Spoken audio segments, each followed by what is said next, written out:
The story of Saint Mère-Église is known throughout the world as the place where a dummy paratrooper is hanging off the church roof.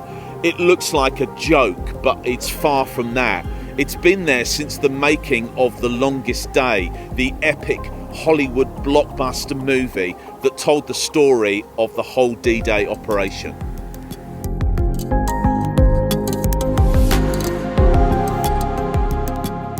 I've made many trips to the D-Day landing beaches in Normandy over the years. This is the story of a little town called Sainte Mère-Église, which is key to the American operation on that day of days. I hope you enjoy it.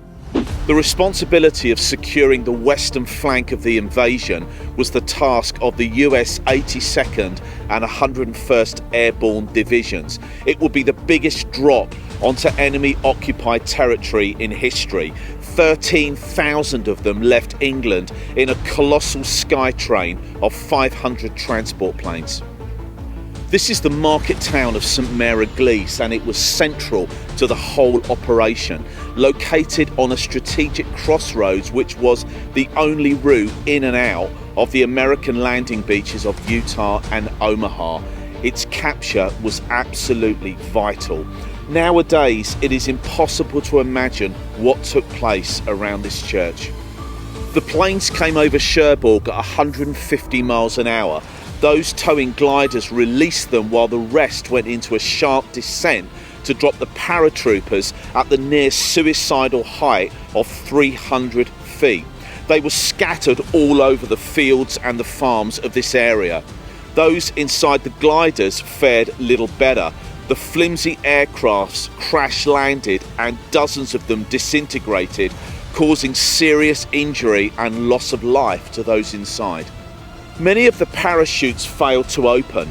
Others did open, but the men landed in fields that had been deliberately flooded and never got out of the mud alive. Airborne drops behind enemy lines is just about as bad as it gets in terms of risk. The Allied commanders had planned for up to 80% casualties among the ranks of the airborne divisions. Following the drop, a vicious hand-to-hand fight took place in this square, and the church of all places was right at the centre of the battle.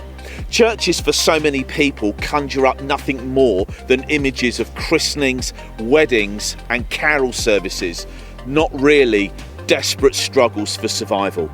So what about the dummy paratrooper up there on the church roof? Well, it commemorates the life of John Steele, one of the airborne paratroopers who landed here on D-Day. As he came down above the square, his parachute got caught on the steeple. It's actually on the wrong side, but that's Hollywood for you. Steele was wounded in the foot by a piece of shrapnel as his parachute opened and he began the short descent towards the church. Struggling to get his bearings, he used the glow of a burning building as his navigation aid. Disorientated in the smoke, he crashed onto the church roof and was unable to cut himself free. So there he hung, paralysed with terror and at the complete mercy of the Germans. He watched, he played dead, and he prayed as the slaughter took place on the square below. Finally, two snipers situated up there in the bow tower noticed him and cut the lines of his parachute, and he was taken prisoner along with 6 other Americans. 4 days later, Steele escaped through a window, got back to the front line at Utah, and was evacuated back to the same airfield in England that he had taken off from. Quite a week.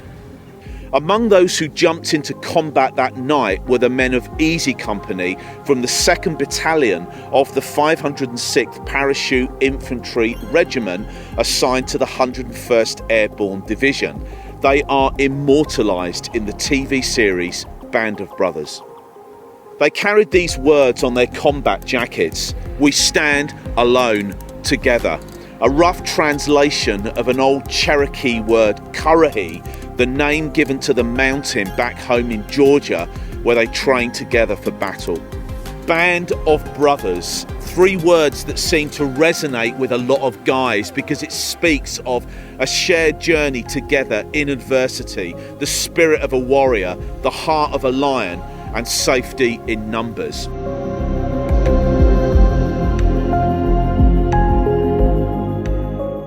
Thanks for watching, hope you enjoyed it. If you want to hear more from me, you know what to do. The links to the other films in this series are in the comments. See you next time.